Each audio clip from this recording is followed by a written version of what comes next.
Okay, this is a review of homework 6.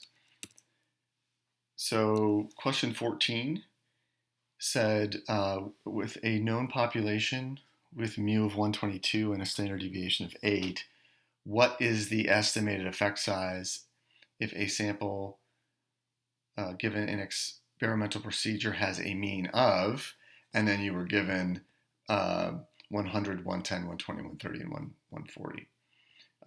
So all we really need to do to solve this problem is to use our effect size formula from the lecture.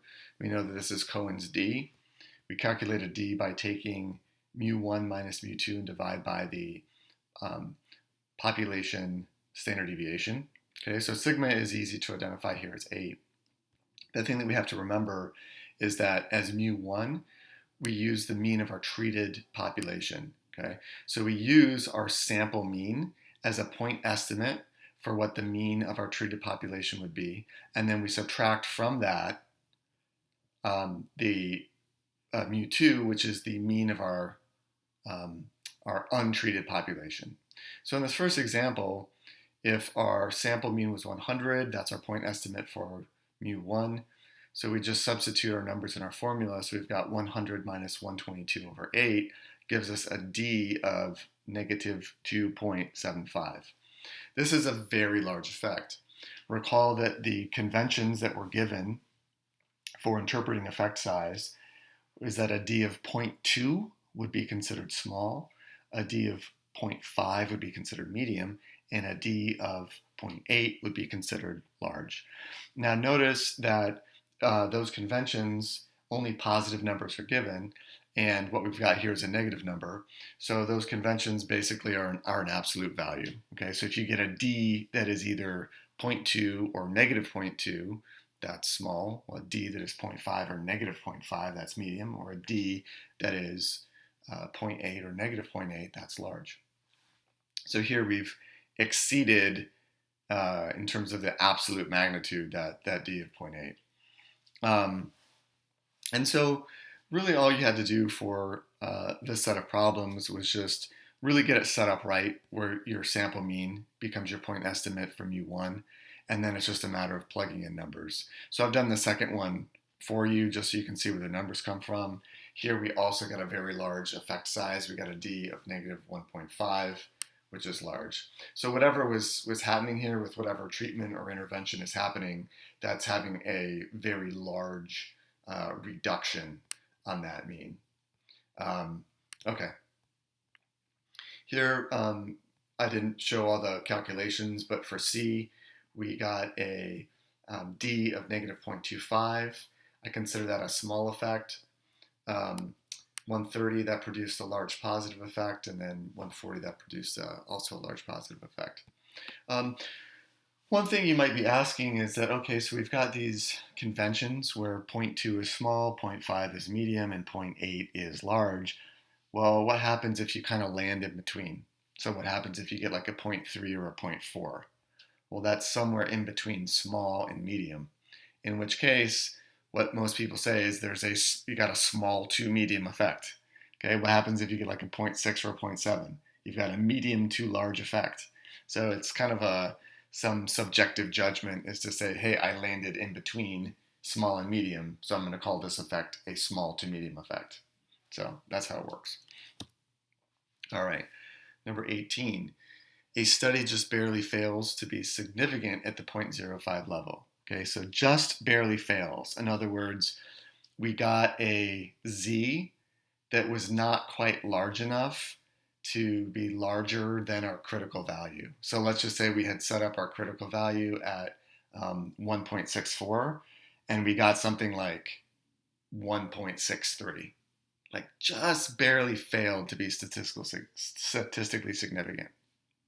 The question is, if the sample is very large, okay, so let's say hundreds, even thousands of people were in our sample, how should this affect your interpretation of the probability that the null is actually true or the probability that the null is actually false? All right. Well, I would say that we should be fairly confident that the null is actually true in this circumstance. Okay, this goes back to the discussion of power. And one of the strongest influences on power is sample size. So if our sample is very large, we know that there will be a low amount of error associated with our sample mean. Okay, so the higher the sample size, the higher the n, the smaller the standard error. And we've even done a previous homework that was illustrating that phenomenon. So you can go back, and that should be homework 5. In fact, you can go back and look at that. So the higher the sample, the smaller the error.